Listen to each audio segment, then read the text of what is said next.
Même quand les gens disent qu'il faut requinquer l'armée, mais le président Tshisekedi, depuis qu'il est là, il n'a fait que ce travail-là.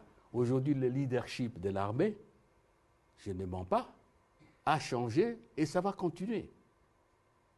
Notre armée fait face à 3 armées. Une armée de terroristes et 2 armées régulières. Vous comprenez ce que je veux dire. Donc, je pense que là, les choses doivent être claires.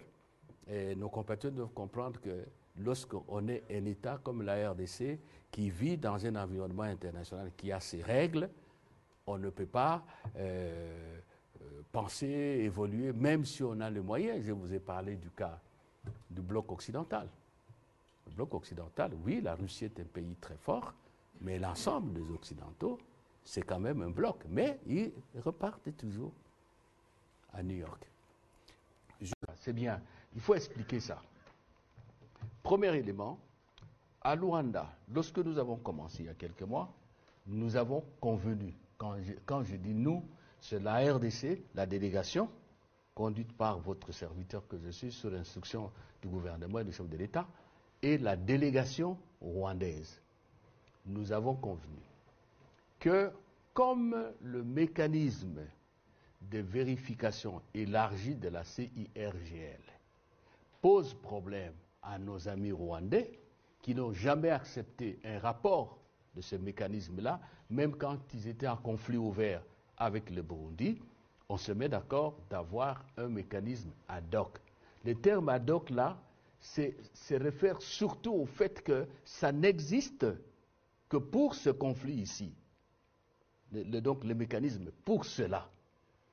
On a dit, on met en place ce mécanisme ad hoc de vérification des allégations, des accusations de l'un et l'autre État, vice-versa.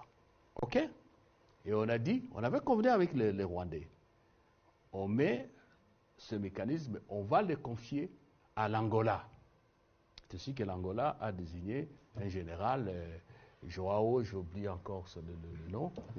Nassone, voilà, pour diriger le mécanisme. Donc, c'est une structure que l'Angola gère. Nous avons désigné un officier général qui est officier de liaison, le Rwanda aussi. Ça, c'est de 1. Des 2, parce que vous avez parlé de l'Union africaine, je crois le 17 février, on s'est réunis le 16. Et le mini-sommet d'Addis Abeba, État de l'Afrique de l'Est plus le président Lourenço, ce mini-sommet a décidé de confier à l'Angola la charge de notifier chaque fois les recommandations et les décisions prises par le mini-sommet. Allez dire au M23 pour qu'il n'allègue pas l'ignorance de ce qui a été décidé. Voici ce qui a été décidé et voici les conséquences si vous ne vous exécutez pas. Et le président Lourenço, comme chef d'État de l'Angola, devait travailler avec le président Uhuru. C'est ainsi que vous avez appris que le président Lourenço a reçu une délégation du M23 pour notifier justement ce qui a été décidé à Addis Abeba. Maintenant, le ministre de la Communication vous a dit, rien n'est exécuté. L'Angola, pour autant qu'il prend au sérieux, et c'est sérieux, le mandat qui lui a été confié a l'obligation de mettre en mouvement ce mécanisme qu'on lui a confié pour s'assurer que ce qui a été décidé est à tous les moins en train de s'exécuter.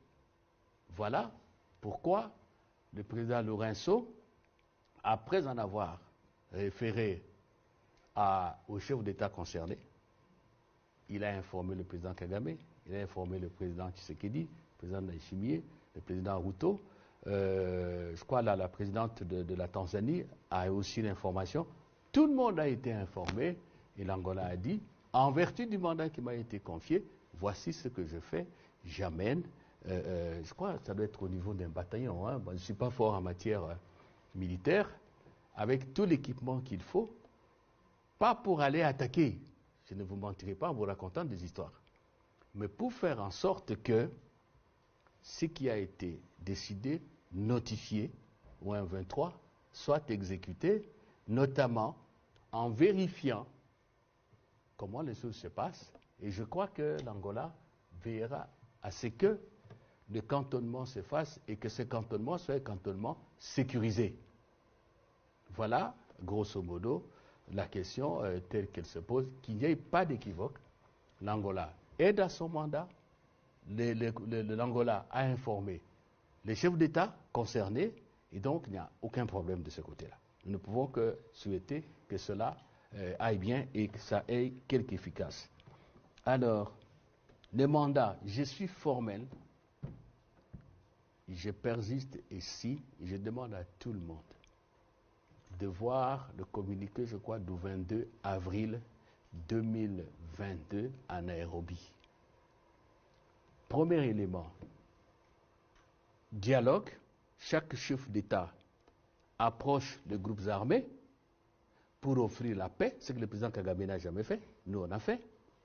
Les groupes armés qui résistent à l'offre de paix, la force régionale intervient pour maîtriser ce groupe armé. C'est ce qui est dit. Allez lire ce document-là. Donc, j'en viens.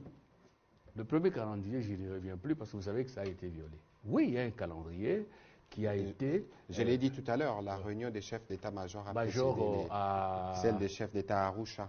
Non, pas à Arusha là. C'était du côté du Kenya, je crois. À Arusha, c'est entendu. Oui, c'était au Kenya. Oui, non loin de Mombasa.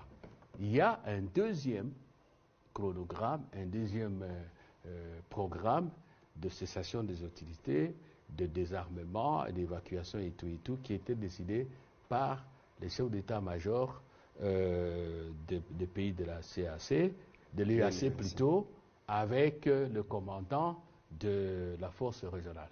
Et encore une fois, ça n'a pas été respecté. Alors la dernière question...